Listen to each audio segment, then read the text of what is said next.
Bismillahirrahmanirrahim. Assalamualaikum warahmatullahi wabarakatuh. Alhamdulillah, puji syukur atas kehadirat Allah Subhanahu wa taala. Salawat dan salam kepada Nabi Muhammad sallallahu alaihi wasallam.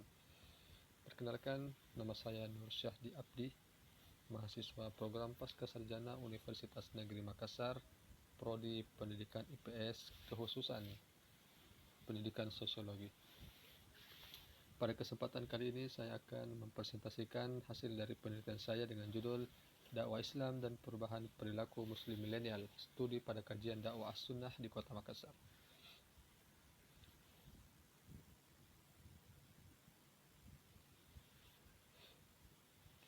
Pertama-tama, saya ingin mengucapkan ucapan terima kasih kepada Komisi Pembimbing dan Penguji. Yang pertama, Profesor Dr. Andi Agustang, MSI, selaku Pembimbing 1. Kemudian Ayahanda Dr. Firdaus W. Suhaib, MSI, selaku Pembimbing 2. Ayahanda Dr. Muhammad Syukur, SAG, MSI, selaku Penguji 1. Ayahanda Profesor Dr. Darman Manda, M.Hum, selaku Penguji 2, sekaligus sebagai Ketua Prodi Pendidikan IPS, dan Ayahanda Profesor Dr. Sulaiman Samad, MSI, selaku Penguji 3 dan sebagai Wakil Direktur Program Pascasarjana Universitas Negeri Makassar. Yang pertama, adapun latar belakang, saya mengambil dari judul penelitian saya adalah bahwa dakwah sebagai suatu kewajiban. Kita ketahui bersama bahwa dakwah merupakan suatu kewajiban bagi kita semua dalam rangka mengajak masyarakat atau mengajak manusia untuk berbuat kebaikan, sehingga dengan dakwah ini kita harapkan agar supaya masyarakat yang ada di lingkungan kita itu memiliki sikap dan perbuatan yang sesuai dengan norma yang ada atau aturan yang ada. Kemudian yang kedua, keberadaan kajian keagamaan. Ketika dakwah sebagai suatu kewajiban, tentunya di tengah-tengah masyarakat, terkhusus di Kota Makassar ini, keberadaan kajian keagamaan itu semakin banyak. Bukan saja kajian keagamaan dilaksanakan di masjid-masjid, namun sekarang kita ketahui bahwa perkembangan dari dakwah tersebut bisa kita lihat dengan banyaknya lokasi-lokasi kajian yang menyebar di beberapa tempat, seperti misalnya di kampus dan di tempat yang lainnya. Kemudian yang terakhir, fenomena perubahan perilaku. Ya, ketika menyebarnya kajian keagamaan di masyarakat, ya tentu ketika masyarakat aktif pada kajian keagamaan tersebut, maka muncullah suatu fenomena, yaitu perubahan pada perilaku masyarakat yang awalnya ketika sebelum mengenal yang namanya dakwah, maka setelah mereka aktif pada kajian keagamaan, maka terjadilah yang namanya perubahan perilaku. Maka inilah yang membuat peneliti menginginkan atau ingin memperoleh informasi bagaimana perkembangan dakwah atau bagaimana strategi dakwah pada masyarakat, terkhusus di masyarakat Kota Makassar, sehingga terjadi perubahan perilaku yang awalnya buruk menjadi baik. Oke, kemudian adapun rumusan masalah pada penelitian ini, yaitu bagaimana strategi dalam meraih simpati muslim milenial untuk ikut kajian dakwah as-sunnah. Kemudian yang kedua, apa yang menjadi daya tarik muslim milenial mengikuti kajian dakwah as-sunnah. Dan yang ketiga, bagaimana proses konstruksi sosial terhadap perubahan perilaku muslim milenial setelah mengikuti kajian dakwah as-sunnah. Tujuan penelitian yaitu untuk mengetahui apa saja strategi dalam meraih simpati muslim milenial untuk ikut kajian dakwah as-sunnah. Kemudian yang kedua, untuk mengetahui apa saja daya tarik sehingga muslim milenial aktif mengikuti kajian dakwah as-sunnah. Dan yang ketiga adalah untuk mengetahui proses konstruksi sosial terhadap perubahan perilaku muslim milenial setelah aktif mengikuti kajian dakwah as-sunnah. Selanjutnya, manfaat penelitian terbagi dua, yaitu manfaat teoritis dan manfaat praktis.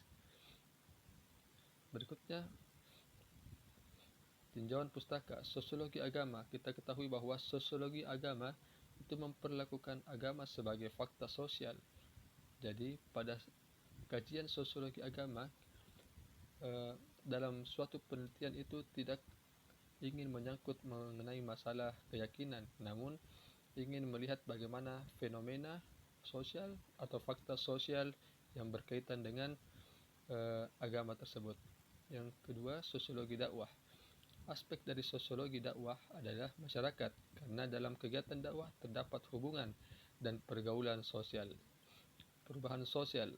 Perubahan sosial merupakan pandangan terhadap kemajuan manusia dalam masyarakat yang ditimbulkan oleh kemajuan masyarakatnya. Kemudian yang keempat, generasi milenial.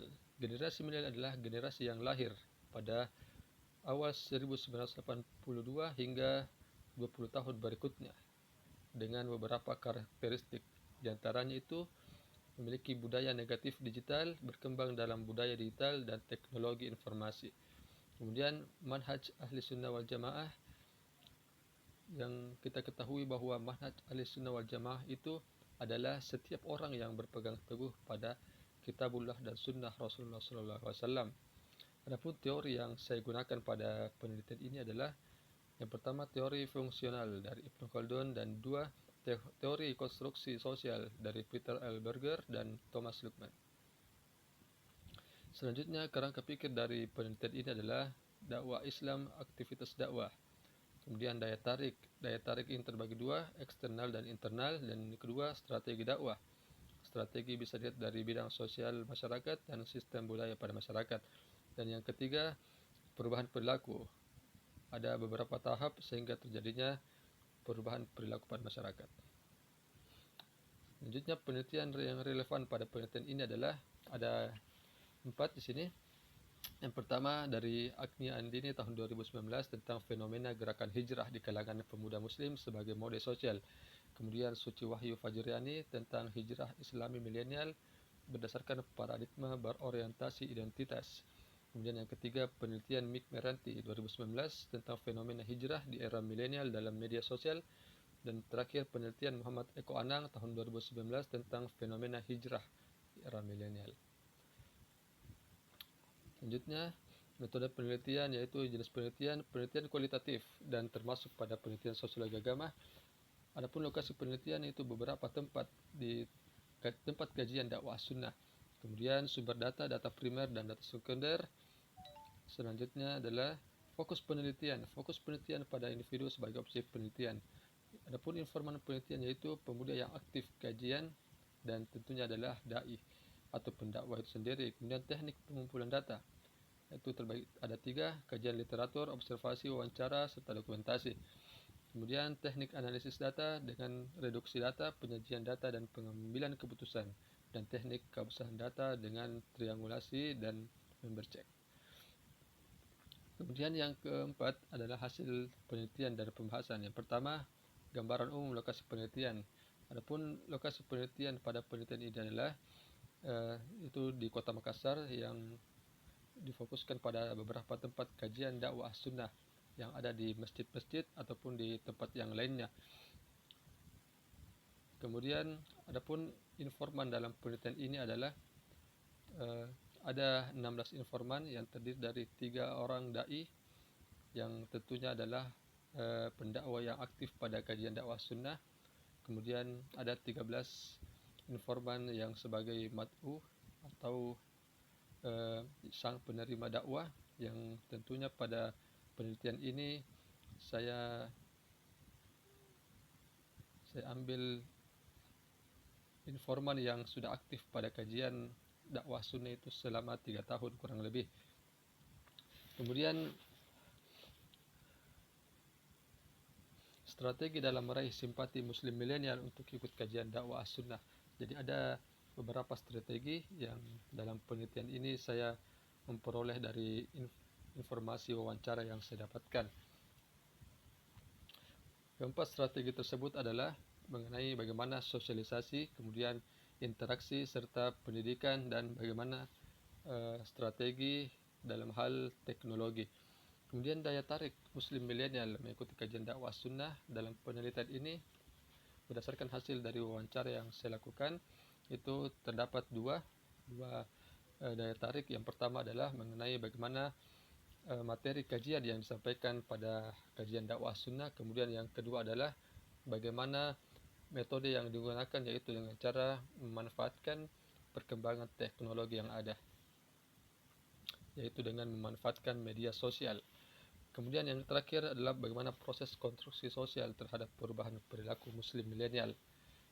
Ya, di sini ada 3 tahap berdasarkan dari hasil wawancara dan yang sesuai dengan teori yang saya pakai pada penelitian ini, yaitu teori konstruksi sosial, yaitu terdapat 3 tahap, yaitu tahap pertama tahap internalisasi, kemudian objektifikasi, dan terakhir adalah tahap eksternalisasi. Pembahasan yang pertama, strategi dalam meraih simpati Muslim milenial untuk ikut kajian dakwah sunnah. Yang pertama, sosialisasi.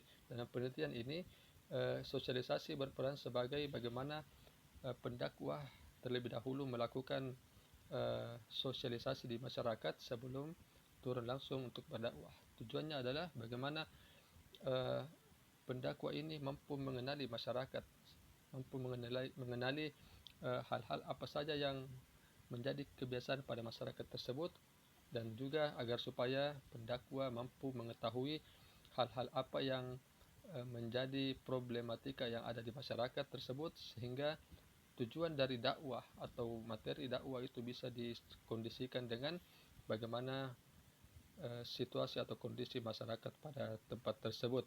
Kemudian yang kedua, interaksi. Tentunya sebelum memulai kegiatan dakwah, tentunya kita harus memperbaiki hubungan dengan masyarakat yang ada pada wilayah tersebut dengan cara melakukan komunikasi berupa interaksi sosial pada masyarakat, sehingga dengan berinteraksi pendakwah dan masyarakat atau penerima dakwah itu memiliki hubungan yang baik, hubungan yang harmonis, sehingga materi dakwah yang disampaikan oleh dai itu lebih mudah diterima oleh masyarakat.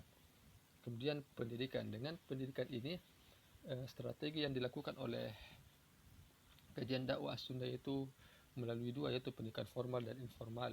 Melalui pendidikan non formal, ya kita bisa melihat bahwa banyaknya tempat-tempat kajian yang ada di masyarakat.